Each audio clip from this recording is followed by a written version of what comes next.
Alors la polémique sur la francisation des prénoms rebondit avec la proposition faite par le rassemblement de Béziers sous la houlette de Robert Ménard. Hier sur notre antenne, Nicolas Domenac a dénoncé cette mesure intolérable à ses yeux et vous souhaitiez ce matin lui répondre.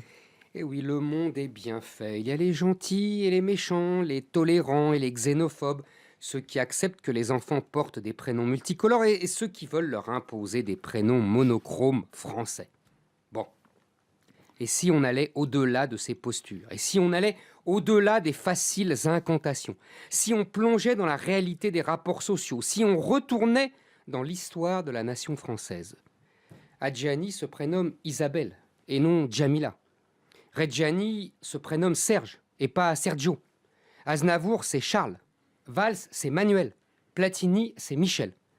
Appeler ses enfants Souelen ou Mohamed, c'est un signe manifeste d'auto-ségrégation qui permettra ensuite de se plaindre de la ségrégation que l'on subit. C'est refuser consciemment ou inconsciemment de faire partie du peuple français. C'est nier la République au nom des soi-disant valeurs républicaines. Car depuis que la Révolution existe, depuis que la République existe, elle a imposé des prénoms tirés du calendrier des saints. Les révolutionnaires votèrent la première loi dans ce sens en l'an 11. La République, ils l'avaient fondée. Elle fut confirmée par une loi de 1965 sous le général de Gaulle et en 1972 sous Georges Pompidou. Comme chacun sait, ce sont deux tyrans xénophobes. Jamais ils n'auraient toléré qu'un ministre appelle sa fille Zora ou qu'un président de la République appelle sa fille d'un prénom italien. Ce sont les juges qui, à partir des années 70, ont refusé d'appliquer cette législation séculaire. Les familles maghrébines pensaient alors repartir au pays, on les laissa faire. Les familles françaises des classes populaires étaient fascinées par Hollywood, on ne sanctionna que les plus ridicules comme Goldorak.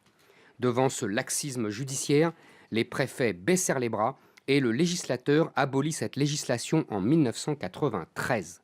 La gauche a l'habitude de parer ses renoncements des atours de la liberté. Pourtant, vous-même, cher Eric, portez un prénom droit de Suède et Robert Ménard, un prénom germanique.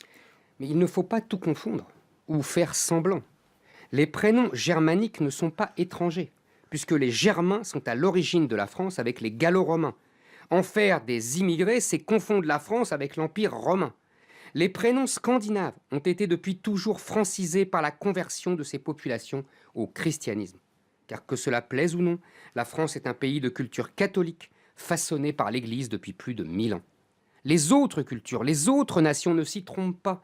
Le rappeur Abdel Malik s'appelait Régis avant sa conversion à l'islam.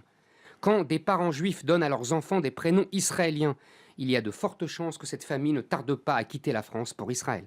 Quand un gosse est affublé de prénoms tirés de séries télé américaines, tout le monde devine qu'il vient d'un milieu qui n'a pas vraiment les outils culturels pour résister à l'américanisation de la société. Où est la liberté? Où sont les racines? Où est la France? Pour rendre hommage à ses racines et à ses ancêtres, à la mémoire de ses parents, le nom de famille suffit. Il sert même à cela depuis toujours. Le prénom est au contraire la marque de l'individu nouveau qui va évoluer dans la société d'accueil. Lui donner un prénom français de culture chrétienne, c'est marquer sa volonté d'intégration dans le pays qui sera le sien. C'est marquer son respect pour la société d'accueil, son passé, son histoire, ses héros. C'est faire sien son héritage. Le prénom, c'est la France. Éric Zemmour, Éric qui répondait ce matin à Nicolas Domenac, qui sera notre invité, bien entendu, demain.